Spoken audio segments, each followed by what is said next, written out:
Bienvenue à tous, vous trouverez dans cette vidéo une méditation guidée selon les techniques et les enseignements donnés par Paramahansa Yogananda. Ces enseignements sont basés sur des vérités universelles et n'appartiennent à aucune religion en particulier.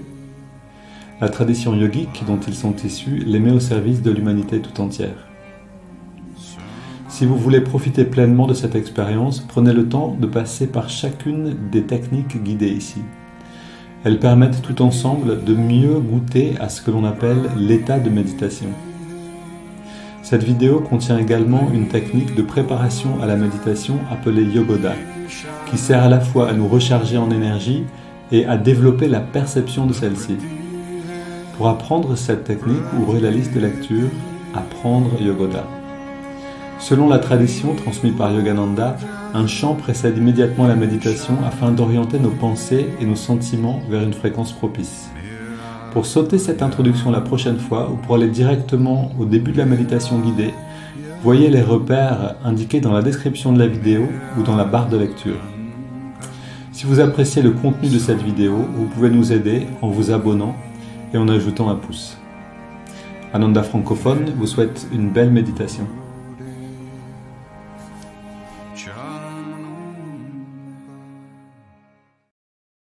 Namaste. I was speaking before of Ashwatthama. I said that Ashwatthama, who is Dharmaraj, he's the prince of Dharma, and they accuse him of being adharmic in telling this lie about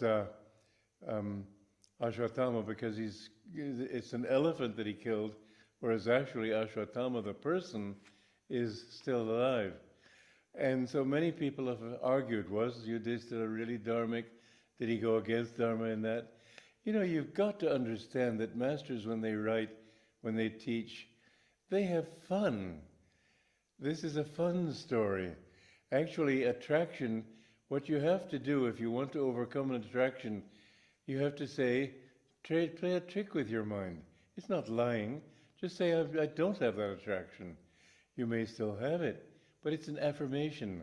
What Yudhishthira is saying is affirming that that attraction, which is Ashwatthama, isn't really an attraction. It's just something I'll get over it in time. Affirmation is a very important part of the spiritual path. You must say that even if you have an attachment, I don't have it. You know you have it. You're not kidding yourself, but you're affirming I don't have it. When I have tried to overcome habits of one kind or another, I've said I'm free from them, even though I know I'm not. In that way, I become free. So what he's actually, Vyasa, Krishna, whichever, is actually teaching a very good thing, but he's doing it with fun. So it sounds in the story as if Yudhishthira is telling a lie. He's not at all. He's affirming what is ultimately a truth. And it's an important thing to understand in your own relations with people, that there's a difference between fact and truth. To call somebody stupid will make him, Jesus Christ said, it'll put you in danger of hellfire. That means that you'll be damaging that person's self-confidence. You'll be hurting his spiritual growth. And so, in all spiritual effort, we have to affirm that which is not. As Shakespeare said, assume a virtue though you have it not. You act that part and finally you become virtuous. But you'll never become virtuous if you keep telling yourself you're a failure, you're no good, you're evil. And so if you go to a hospital and you see a friend of yours lying there extremely ill, you don't want to say to him how horrible you look. It may make him worse. It may even cause him finally to give up. Tell him, well, you're not looking so bad. You want to be truthful if you can, but the main thing is the affirmation, because people are basically good, so you're affirming a truth. Even though they may not be good right now, I know there was a story in the life of St. Francis of these bandits who had been plaguing the countryside, and finally all the villagers of Assisi, the town people, rose up in anger against them, and they ran for their lives, and they came to the monastery of St. Francis. And St. Francis wasn't there, But the person he'd left in charge was said, "How dare you come here, evil as you are, coming to this place of God, this holy sanctuary," and so on. And they were furious with him and were about to curse him and leave when St. Francis came. And he says, brothers, brothers, why do you live the way you do? You're not happy that way. And he urged them to see themselves in a new light. And finally they ended up becoming brothers and died a very holy death. So the thing is that we must always try to emphasize the positive in people, even if they don't show it. The worst criminal actually is really seeking bliss. And if you approach him with that understanding, other people may say, "What are you doing?" But you're affirming the truth of his nature. So this is actually a very important teaching in the Gita about Ashwatthama, where Yudhishthira says Ashwatthama is dead. He's not telling a lie. He's affirming a truth. So to get back to the essence here,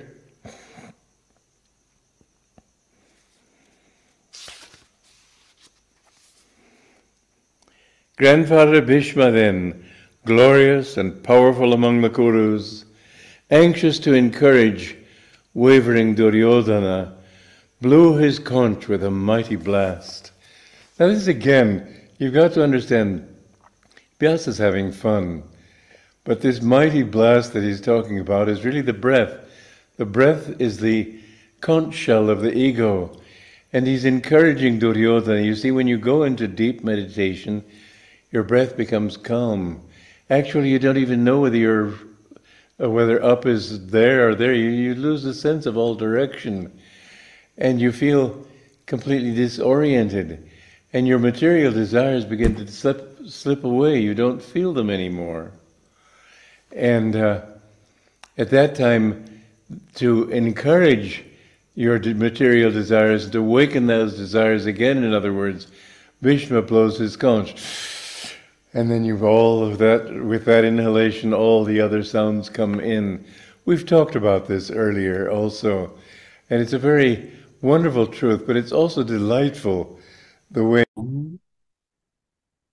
Oui, bienvenue. Donc, on entendait Swami Kriyananda parler du pouvoir de l'affirmation et en particulier du fait que quand on commence à affirmer quelque chose, donc là on est dans la thématique cette semaine encore de la nouvelle résolution, et on utilise les affirmations, donc le pouvoir des affirmations pour euh, générer une nouvelle habitude, pour changer, une nouvelle possibilité en nous-mêmes. Et ce que dit Swami Kriyananda ici, c'est qu'au début, si par exemple on a un trait de caractère où on a une limitation et qu'on va affirmer l'inverse de cette limitation, donc je suis, par exemple, pour un exemple vraiment bateau, voilà, j'ai peu d'argent, je suis relativement pauvre, j'affirme, je suis riche, je vis dans l'abondance.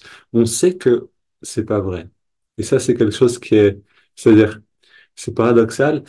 On sait que sur le plan matériel, ce n'est pas encore vrai, mais que potentiellement, je suis dans l'abondance. C'est-à-dire qu'on affirme une réalité qui fait partie plus de l'âme que de ce que je suis en train de vivre maintenant. Ça, c'est important à comprendre quand on travaille avec les affirmations. Donc là, par exemple, on a créé une affirmation euh, pour transformer, pour changer une partie de nous-mêmes, pour aller vers une meilleure qualité. On sait qu'on a encore un peu cette limitation, mais on affirme qu'on a le potentiel d'aller au-delà de ça et que notre âme, derrière le masque de notre personnalité, est libre de l'exprimer complètement.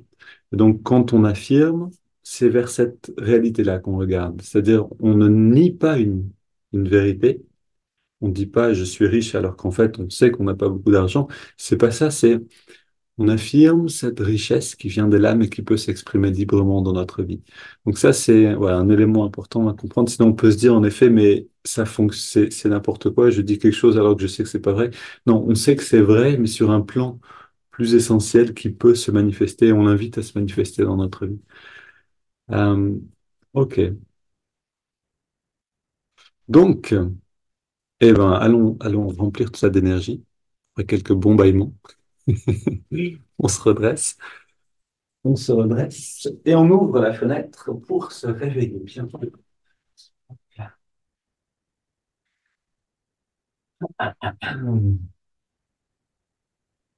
Juste orienter un petit peu ça. Voilà. Ô Esprit infini, recharge notre corps avec ton énergie cosmique, notre mental avec ta concentration et ta détermination, notre esprit avec ta sagesse et notre âme avec ta joie toujours nouvelle. Éternelle jeunesse du corps et de l'esprit, demeure en nous pour toujours. Et avant même de commencer, avant de tendre les bras devant, il est 7h07, presque 7h05. Prenons le temps de retrouver ce bon sourire naturel. Quand on, quand on prend le temps de penser à quelque chose qui nous réjouit, le sourire naturel vient de lui-même. Quelque chose qui vous a fait rire dernièrement, voilà, vous amène cette joie à l'intérieur. Et si c'est difficile pour vous de faire ça, alors faites-le d'autant plus. Prenez plus de temps dans la journée pour le faire, c'est vraiment important. Après, ça vient beaucoup plus facilement. Au début, c'est difficile. Après, ça vient vite. Ok, et dans cet état-là, dans cet état d'esprit, commençons.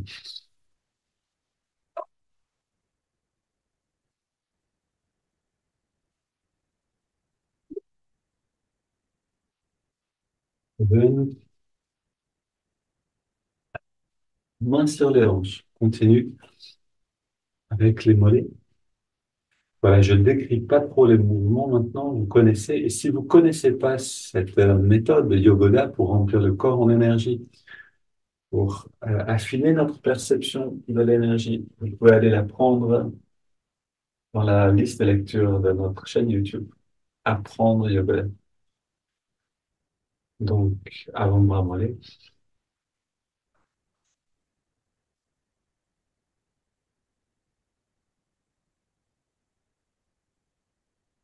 on fait du biceps, avant bras mollets, on alterne.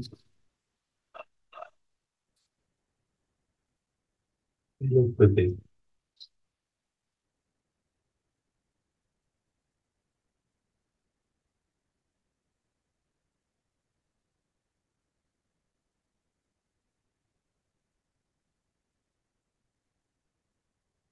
Les deux côtés ensemble. Les avant-bras, les mollets, les cuisses, les biceps. Et on sent que c'est pas seulement de l'énergie dont on se remplit, mais c'est aussi de l'enthousiasme, littéralement de la joie. Regardez, fermez les yeux maintenant, détendez-vous, inspirez bien, gardez l'air dedans un instant, on expire en détendant tout par la bouche, et on sent la joie naturelle du corps qui reçoit sa nourriture d'énergie. On continue, fesse gauche, poitrine gauche, et à droite.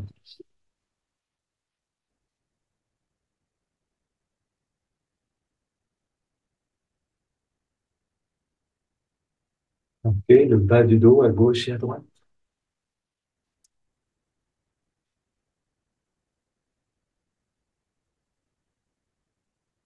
Milieu du dos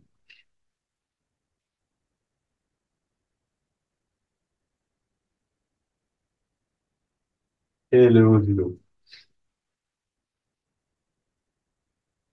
Gauche et à droite. On essaie d'isoler les parties et vraiment de les recharger en énergie.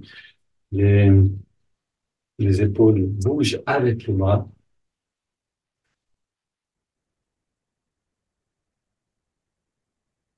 Puis on contracte le cou tout entier. Un point, puis à gauche et à droite.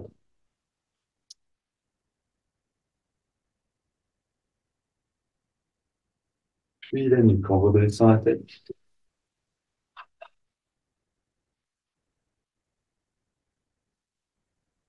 On contracte le cou, petit cercle dans les deux sens. Détendu, grand cercle. dans les deux sens. Bras tendus vers le sol ou légèrement pliés dans les coudes, très légèrement, les poings fermés.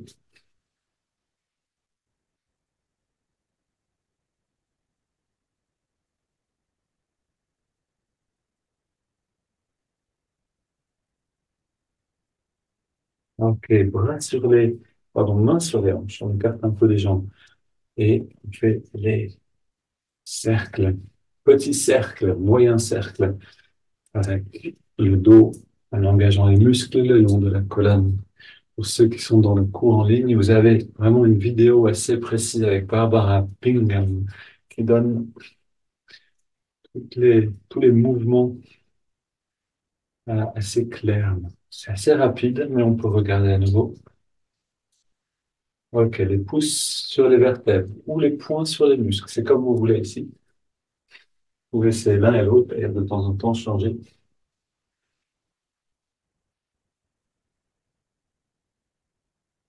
Parfait. Bras tendus devant.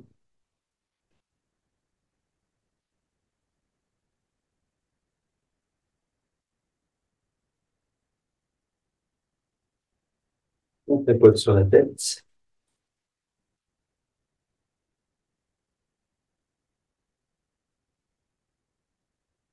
On masse le cuir chevelu.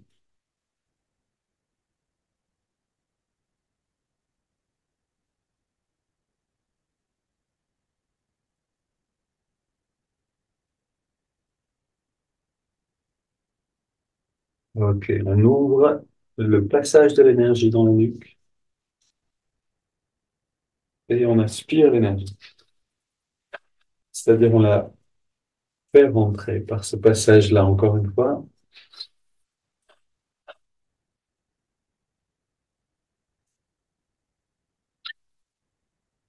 On sent le bien-être qui en résulte. Les biceps maintenant à gauche et à droite.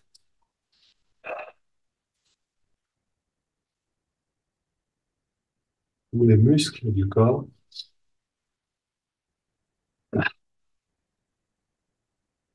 Ok. Le pied gauche, on contracte et on relâche.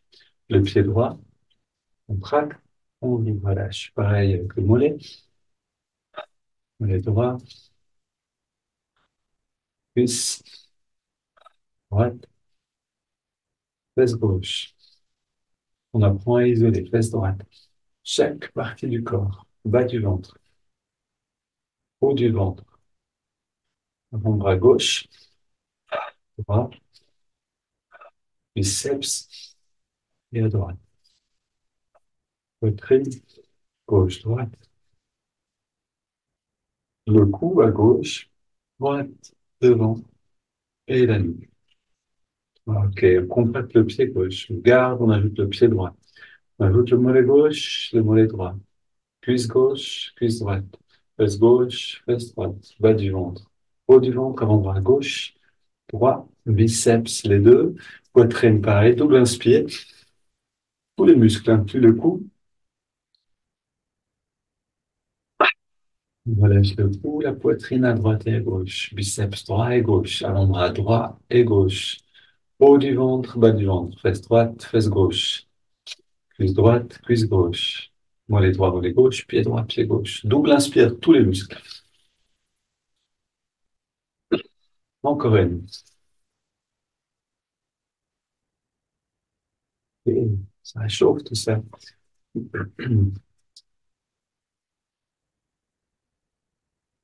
On continue avec les haltères imaginaires.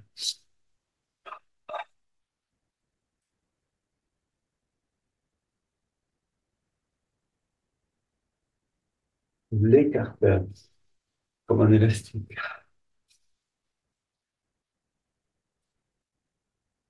Haltère.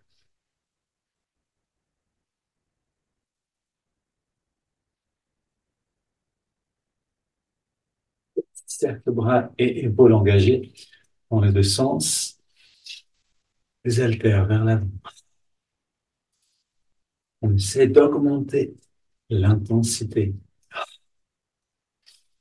sans se blesser. Donc toujours progressivement. Les mains,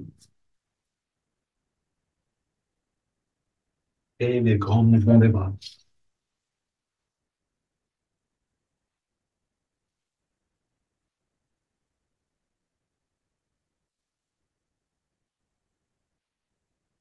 Soulève les bras gauche. Voilà.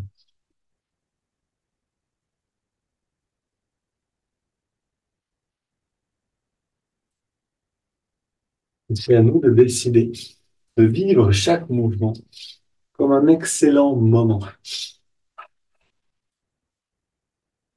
La qualité du vécu dépend de nous. Ok, on marche sur place. Justement, je suis positif, énergique et enthousiaste. En mouvement, vous réveillez tout ça, on veut que l'énergie circule dans le corps. On ne veut pas le laisser mou, mais amener de la vigueur. Puis on court sur place.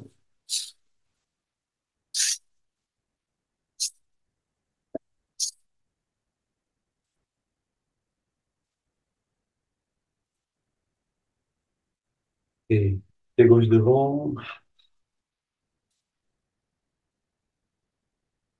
fait, c'est le sport, littéralement, qui nous garde en bonne santé. Au niveau musculaire, c'est très clair. J'ai écouté un podcast pas très longtemps qui disait plus on vieillit, plus on a tendance à perdre la fonction musculaire, ce qui fait que les mouvements deviennent plus difficiles. Ça fait un peu une spirale, mais on a besoin, en fait, plus on vieillit, plus on a besoin de faire des exercices de musculation, d'étirement pour contrebalancer cette tendance du corps. Ok, on expire, entre le ventre au maximum.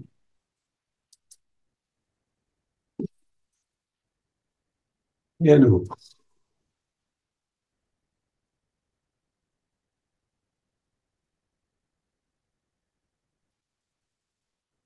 Encore une fois, donc là, oui, c'est le va-et-vient.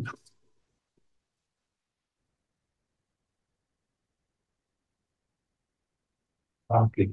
Rétendu devant, jambes légèrement fléchies. On va étendre.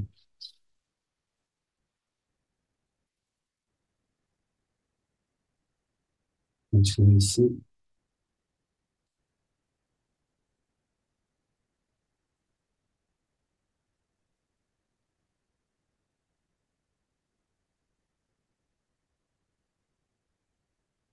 Et en fait, muscler le corps, c'est muscler la volonté. Ça se fait de manière très directe. D'ailleurs, un athlète ou un grand sportif, naturellement, il a une force de volonté assez consistante. Il est obligé. Mais c'est lié vraiment à l'effort musculaire. Droit.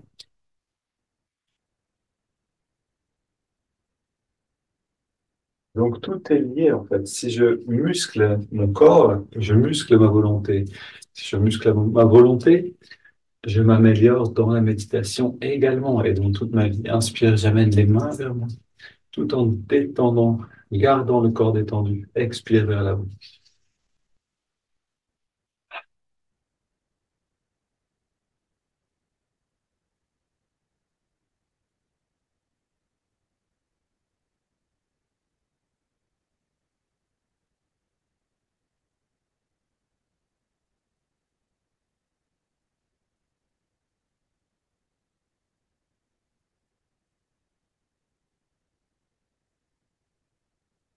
De plus en plus subtil avec la conscience. Oh.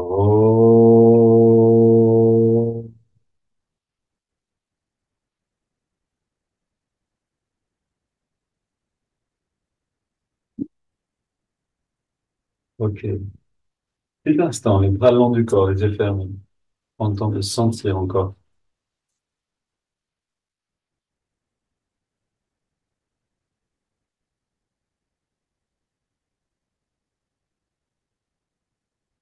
Et peut-être que vous sentez que le corps maintenant vous appelle à rester immobile. L'esprit a envie de s'intérioriser. C'est aussi le but de ces mouvements, donner au corps ce dont il a besoin pour qu'il nous laisse un petit peu tranquille. Ok. On va reprendre d'ailleurs le chant de hier. Donc, porte de mon cœur. Voilà, de, prenons le temps de nous intérioriser un petit peu. En fait, plus on s'intériorise, plus ce qu'on fait a de la force, c'est-à-dire a un effet sur notre conscience. On a les yeux fermés et on se détend. C'est la première étape de l'intériorisation. Ensuite, on ressent et on amène l'attention à un endroit. Ici, on l'amène non pas à la jonction des sourcils, mais dans l'espace de la poitrine.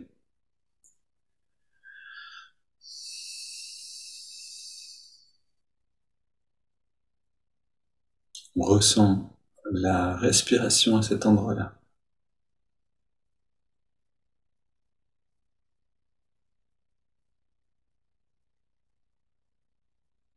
C'est un peu comme le mécanisme de Hangso, mais utilisé différemment. Et ici, c'est pour préparer le chant, en nous amenant en contact avec la dimension du cœur, c'est-à-dire les sentiments. Quand on chante ce chant, essayons de sentir le sens des mots et de les vivre vraiment.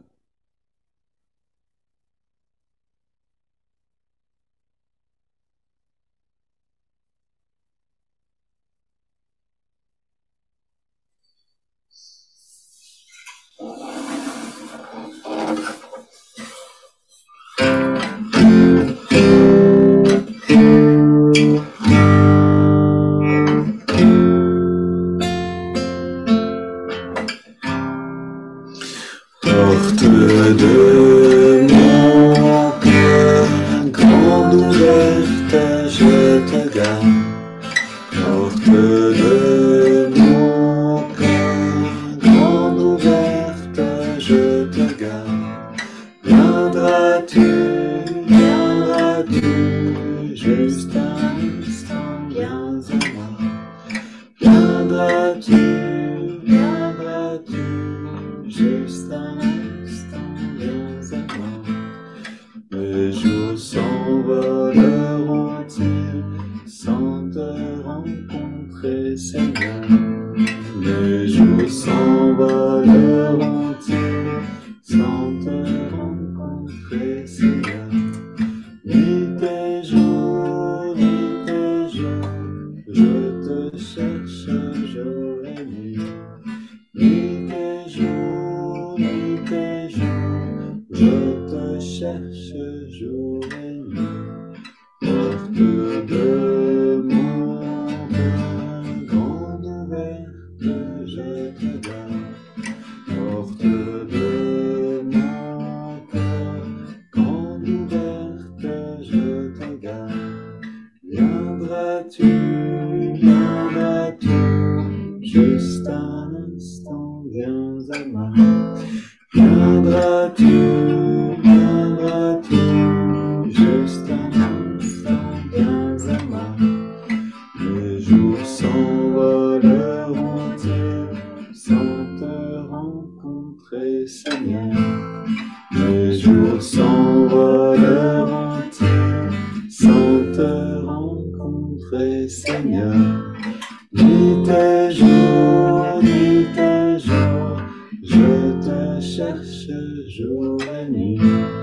Ni tes jours, je te cherche jour et nuit.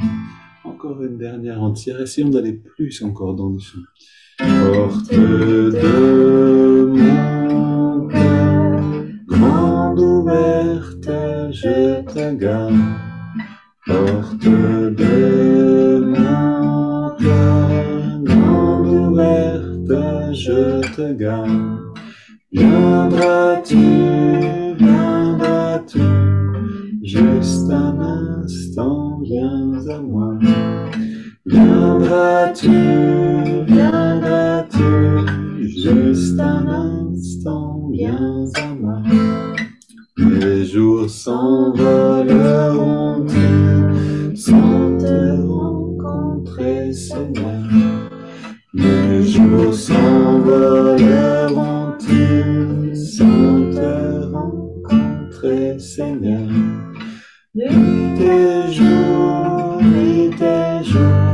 je te cherche jour et nuit. Nuit et jour, je te cherche jour et nuit. Nuit et jour,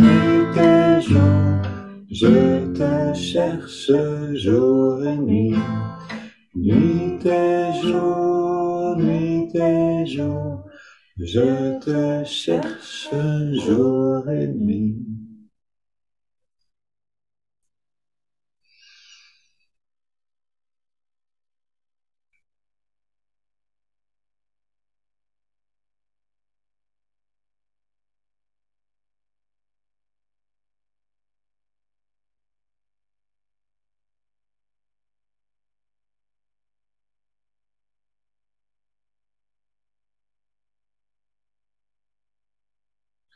On prend le temps de sentir les effets de ce chant sur justement les portes du cœur, sur ressentir l'espace à cet endroit-là.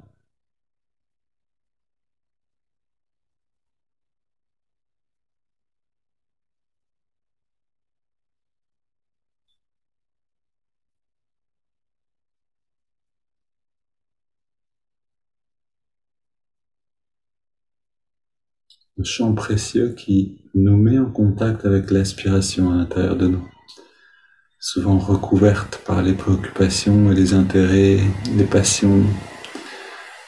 Essayons de bien ressentir ce contact.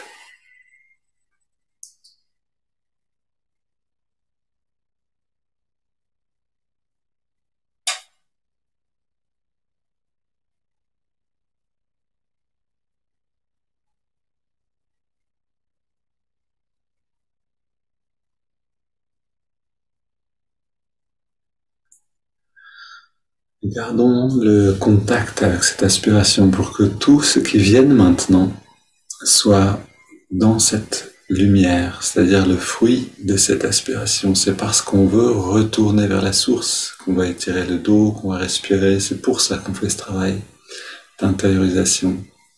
Et en ressentant cette aspiration, on va naturellement ressentir aussi ce qu'on veut atteindre. Et en le ressentant, ça va grandir. Et ici, on évite le piège d'attendre que les choses se passent. On va directement dans l'expérience de la chose. On inspire, on entrelace les doigts. Expire, on pousse les mains vers l'avant, on arrondit le dos. Inspire, on étire vers le ciel. Expire, on se penche vers la gauche. Inspire au centre. Expire vers la droite. Inspire au centre. Expire, on se tourne vers la gauche. On pose les mains et on soutient.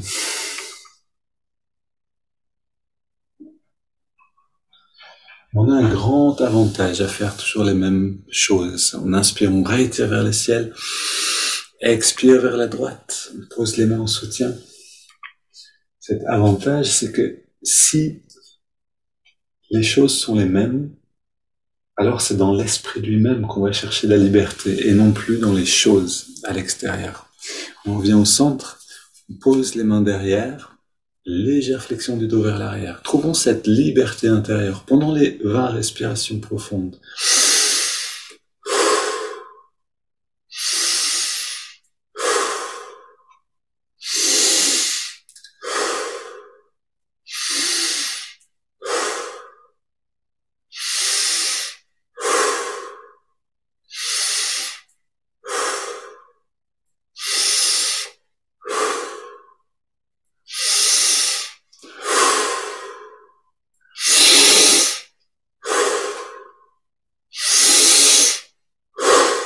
augmentons un petit peu l'amplitude des respirations.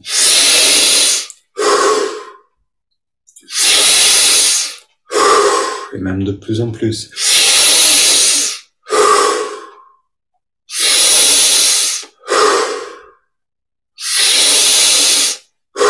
On arrive au maximum.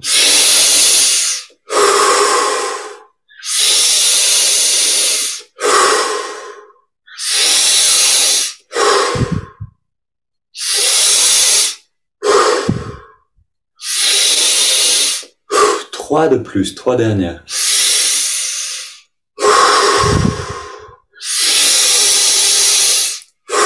Plus large possible. Puis, on se redresse, les mains sur les cuisses, paumes vers le ciel. Dos redressé, les yeux fermés, inspire profond. On garde l'air dedans. On retient le souffle, on détend tous les muscles. On détend un peu plus. Puis on laisse l'air sortir sans faire aucun effort. Tout s'arrête. La respiration aussi. Et on plonge à l'intérieur.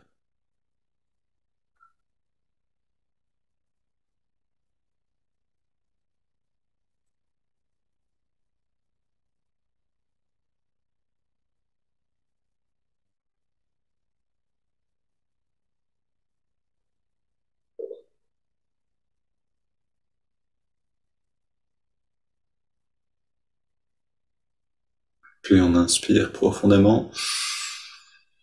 On garde l'air dedans. On contracte tous les muscles. Pardon, non, je me trompe.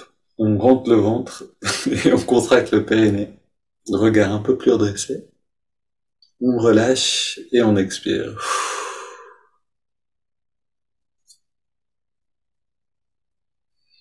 On ressent un petit peu.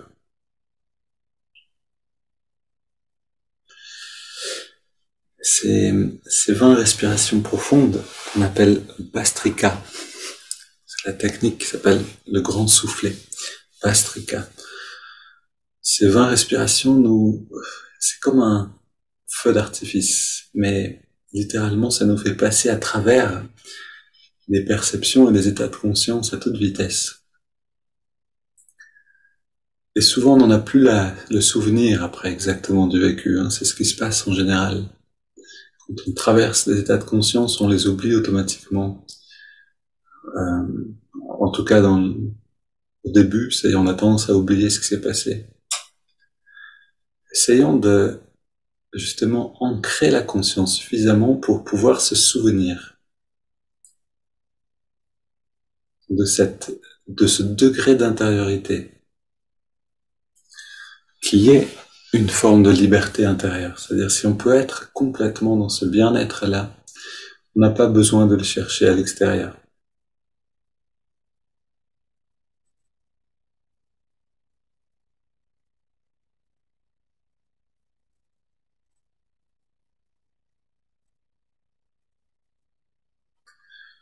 Et avec le temps, jour après jour, on développe cette capacité, justement, si on est attentif, à invoquer cet état-là pendant la journée et en refaire l'expérience sans même prendre des grandes respirations. Ça devient juste comme une mémoire. On peut la ramener la conscience là où on souhaite l'avoir. On prend maintenant une double inspire, on contracte tous les muscles. On relâche tout à l'expire. Encore une fois. Et encore une.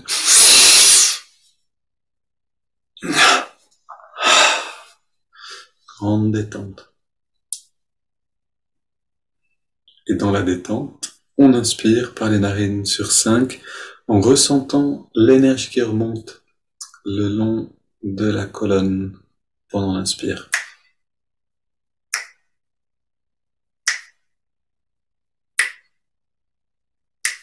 On garde l'air dedans. Toute l'énergie vient dans le lobe frontal, ce qu'on appelle l'œil spirituel.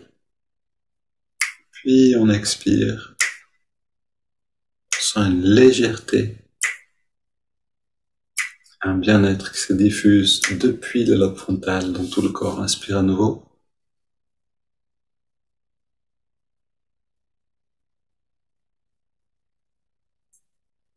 Garde l'air dedans.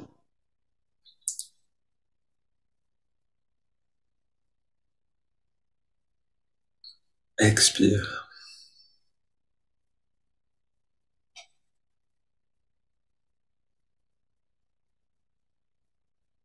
Inspire.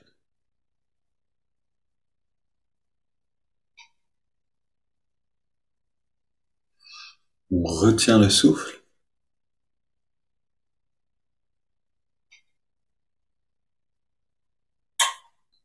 Expire.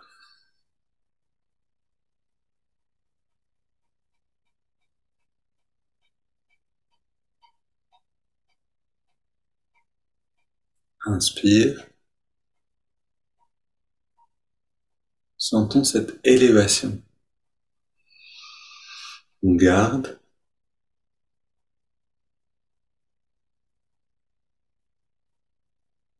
Expire.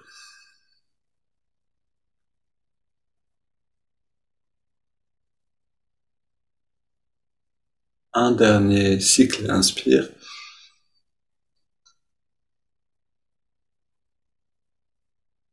On retient. Expire.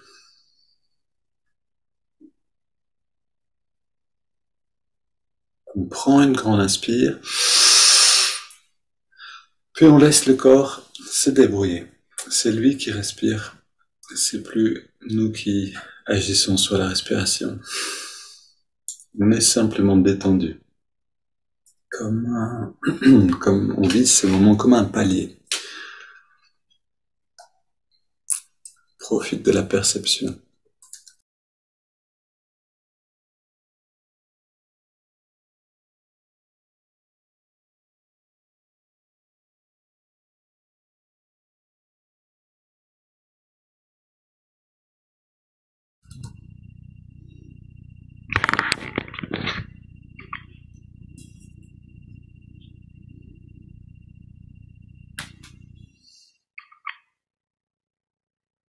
Voilà, et puis pour absorber au mieux les idées ici de ce texte, vous pouvez rester dans cette intériorité. En fait, plus on est intériorisé, plus on est littéralement dans un bien-être intérieur, plus on est intelligent. C'est vraiment aussi simple que ça. L'intelligence n'est pas conditionnée pas tant par une éducation, que par la possibilité de se sentir en soi-même, d'être ancré en soi, d'être en contact avec cette plus grande conscience. Sinon, on est confiné à la mémoire. Et une mémoire qui fonctionne pas forcément bien. Ça dépend de l'agitation ou de la détente intérieure. Donc, essayons d'être dans ce bien-être. C'est ce qui va nous permettre vraiment de faire fructifier tous ces textes que je vous lis chaque jour. L'affirmation n'est que le premier pas vers l'auto-guérison. Nous devons faire notre part humaine. Cependant, sans le pouvoir additionnel de Dieu, nos efforts sont à jamais incomplets. En d'autres termes, l'affirmation devrait se terminer par une prière. Pourquoi ne prier qu'après avoir répété les affirmations ? Pourquoi pas avant ? La prière est toujours bonne, certes, mais si elle n'est pas prononcée avec une conscience affirmative, elle peut facilement devenir faible et mendiante. Une supplication pour que Dieu fasse tout le travail, sans la participation active de l'homme. Une prière efficace n'est jamais passive, elle est pleine de foi. Elle mûrit dans une attitude d'affirmation. Ça rappelle vraiment ces mots de Jésus, croyez ce que vous demandez, hein. Pas seulement demander ce que vous demandez, mais croyez avoir déjà reçu. Donc affirmez, faites l'expérience de, je continue la lecture, pour s'établir dans une nouvelle qualité, il faut d'abord l'affirmer, en suivant la séquence que j'ai décrite. Donc, il a décrit, je vous l'ai lu hier, donc d'abord, là on est en méditation, donc c'est différent, mais normalement on commence à voix haute, puis moins fort, puis en murmurant, chuchotant, puis intérieurement seulement. Mais même dans cette méditation maintenant, on peut le faire intérieurement avec une voix forte, puis ensuite moins fort, etc. On peut aller aussi vers cette intériorisation progressive. Donc, pour s'établir dans une nouvelle qualité, il faut d'abord l'affirmer en suivant la séquence que j'ai décrite. Donc, cette séquence d'intériorisation progressive. Mais il faut ensuite offrir cette affirmation à Dieu dans une prière pleine d'amour. C'est au moment où nous nous accordons le plus profondément, le plus positivement avec lui, qu'il nous aide le plus. Grâce à l'harmonisation divine, notre résistance est réduite au minimum et notre coopération avec sa grâce est pleinement ouverte, volontaire et super consciente. Je relis cette phrase qui est la clé, je trouve, pour cette lecture. C'est au moment où nous nous accordons le plus profondément et le plus positivement avec lui, donc avec le divin, qu'il nous aide le plus.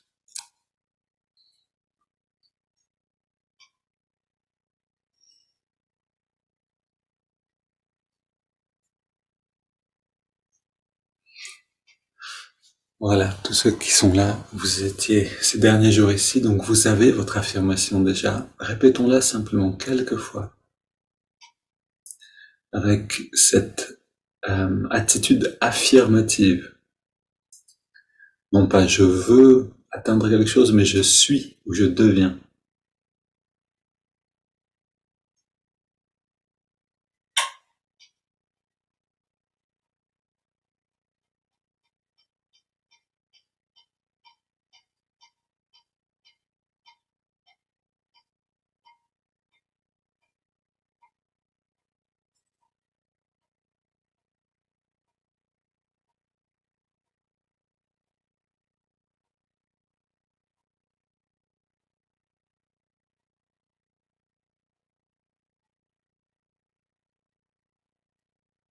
Puis on abandonne cette affirmation et on entre, on la laisse de côté et on entre maintenant en nous-mêmes. On observe la respiration dans les narines, là où on sent l'air le mieux, on sent la fraîcheur de l'inspire, la tiédeur de l'expire.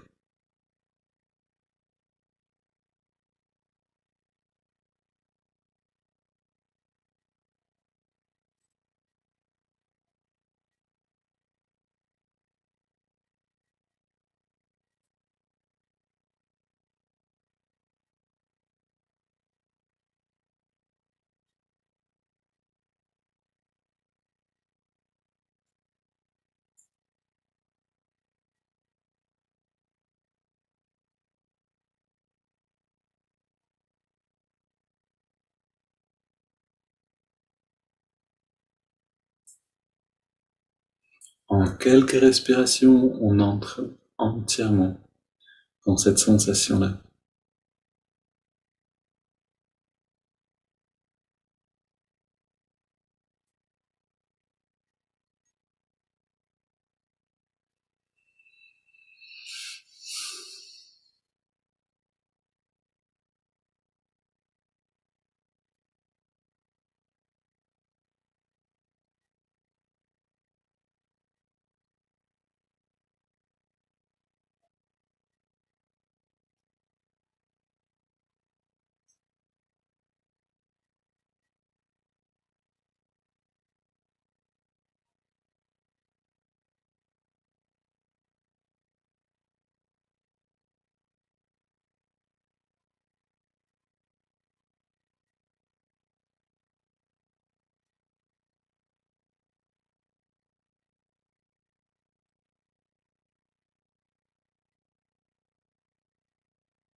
Et maintenant, on ajoute le mouvement de l'index de la main droite, avec cette même intention d'efficacité, c'est-à-dire qu'en quelques respirations, et chaque jour, on accélère cette possibilité-là, en quelques respirations, on atteint le retrait des sens, on atteint détente et immobilité.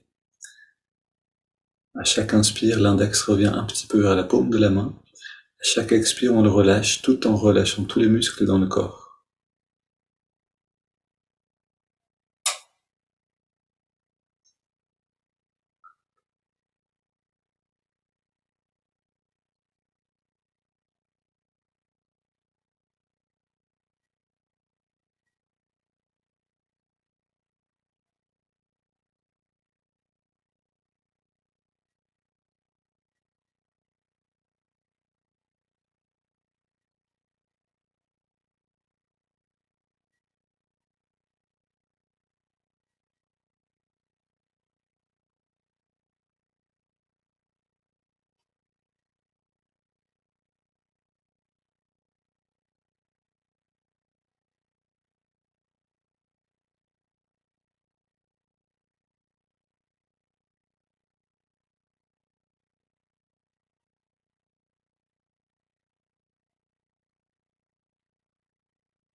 On ajoute maintenant le mantra Hong So. Hong accompagne l'inspire, So l'expiration naturelle.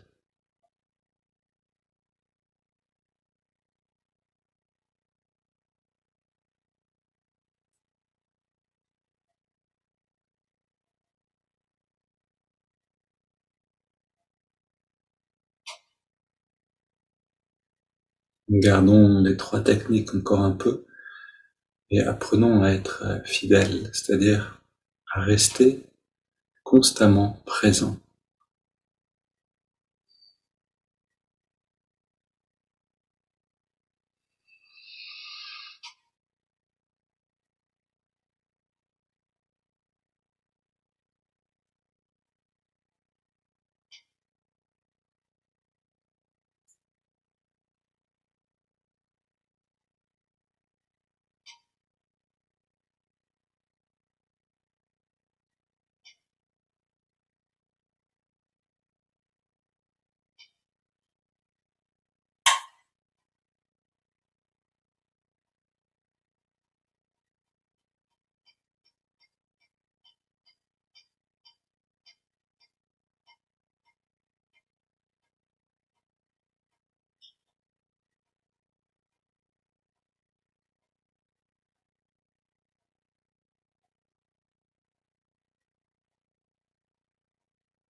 On prend une grande inspire, expirons 3 fois, petite pause avec la respiration.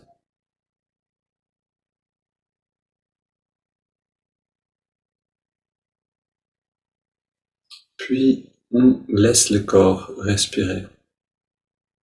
On abandonne les techniques.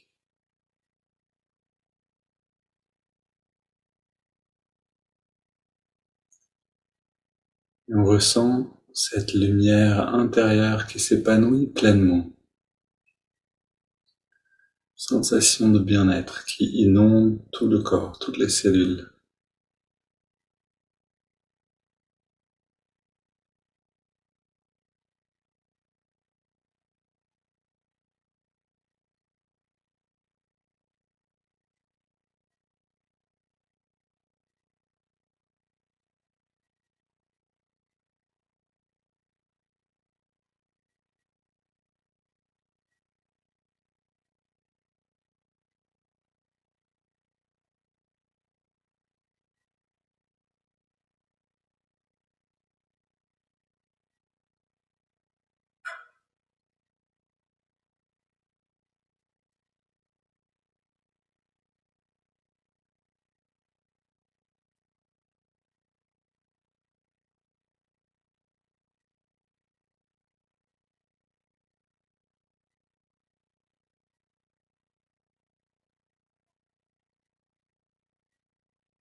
Et comme une fontaine bien pleine, on devient un débordement lumineux dans le monde. On laisse cette lumière rayonner dans toutes directions.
Et maintenant, dans cette qualité-là, on amène l'attention dans l'œil spirituel pour laisser notre affirmation résonner là-haut. Une affirmation qui est dans sa qualité en relation avec cette grande conscience qui peut nous aider à l'accomplir.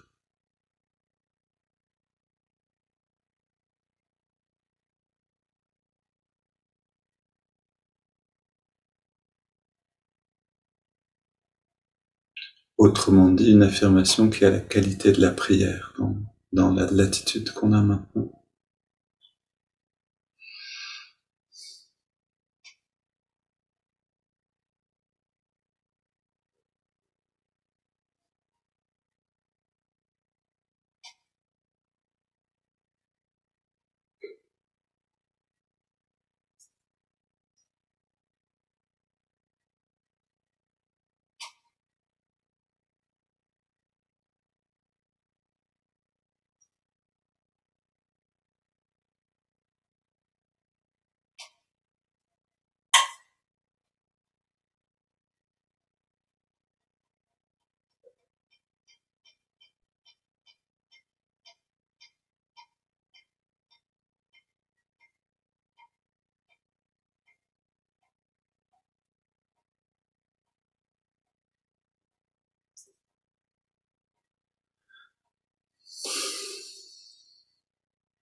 Ok, à vous de voir si vous voulez garder cette répétition encore ou retourner dans l'expansion.